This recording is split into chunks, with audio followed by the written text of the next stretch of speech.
Bayangkan sebuah negara kecil di Asia Tenggara. Dulu hancur karena perang, sekarang dipenuhi gedung-gedung mewah, hotel berbintang, dan kasino raksasa. Uang miliaran dolar mengalir setiap hari. Tapi ada yang janggal. Sumber kekayaan ini bukan teknologi, bukan industri besar, melainkan judi online. Dan di balik semua itu ada bayangan China.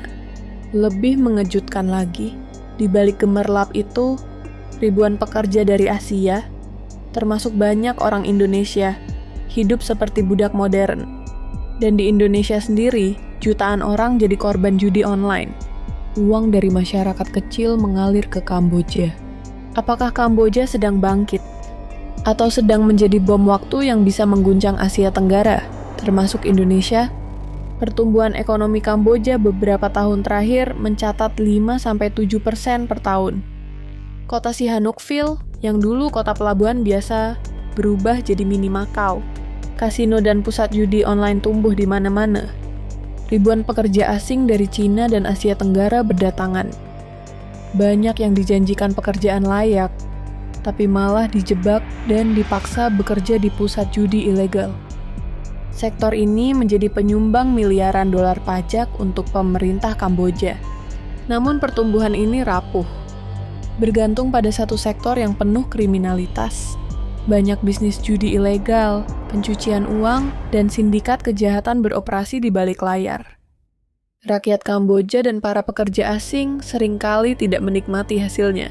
Mereka justru menjadi korban. Di balik semua ini, peran Cina sangat dominan. Hampir semua proyek besar di Sihanoukville dibiayai oleh investor China. Pelabuhan, jalan, hotel, semuanya dibangun dengan utang dan investasi dari Beijing. Kamboja pun berubah menjadi negara satelit bagi Cina.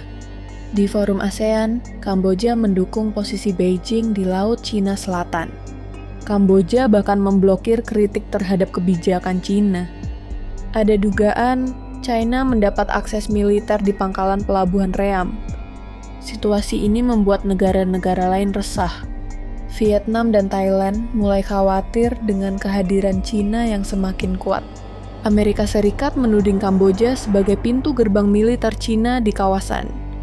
Kamboja kini menjadi pion penting dalam perebutan pengaruh di Asia Tenggara.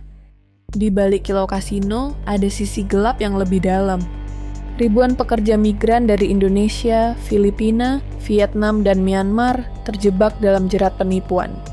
Mereka ditawari pekerjaan legal, tapi paspor disita, dipaksa bekerja 12-18 jam sehari di situs judi ilegal atau scam online.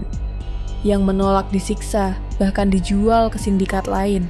Tahun 2024, ratusan warga negara Indonesia berhasil diselamatkan dari Sihanoukville.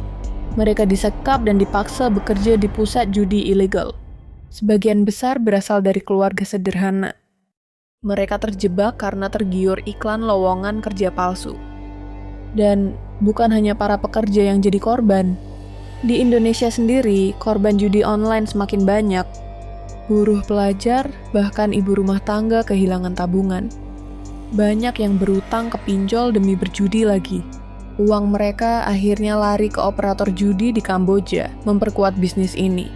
Kamboja kini menjadi titik penting di peta kekuatan Asia Tenggara. Cina memanfaatkan investasi dan industri abu-abu untuk memperkuat pengaruhnya. ASEAN terbelah. Beberapa negara ingin menindak perjudian dan pengaruh Cina, tapi Kamboja memilih melindungi industri ini. Amerika dan sekutunya melihat Kamboja sebagai ancaman stabilitas, terutama jika pangkalan militer Cina benar-benar beroperasi. Bagi Indonesia, dampaknya nyata. Ancaman sosial dan ekonomi dari judi online terus merusak masyarakat kecil. Ancaman keamanan juga mengintai, karena Kamboja bisa menjadi basis militer asing yang dekat dengan perairan kita. Ketegangan regional bisa meningkat kapan saja. Apakah Kamboja benar-benar sedang maju? Atau hanya dibesarkan oleh uang haram dan kekuatan asing, yang suatu hari bisa memicu krisis besar? Bagi Indonesia, ini bukan sekadar masalah negara tetangga. Jutaan orang kita menjadi korban, baik sebagai pekerja paksa di Kamboja, maupun sebagai korban judi online yang uangnya mengalir ke sana. Kamboja mungkin terlihat gemerlap hari ini. Tapi apakah gemerlap itu akan menjadi awal kebangkitan atau ledakan bom waktu yang suatu hari mengguncang seluruh Asia Tenggara? Agnivarta, karena dunia tidak pernah benar-benar tenang.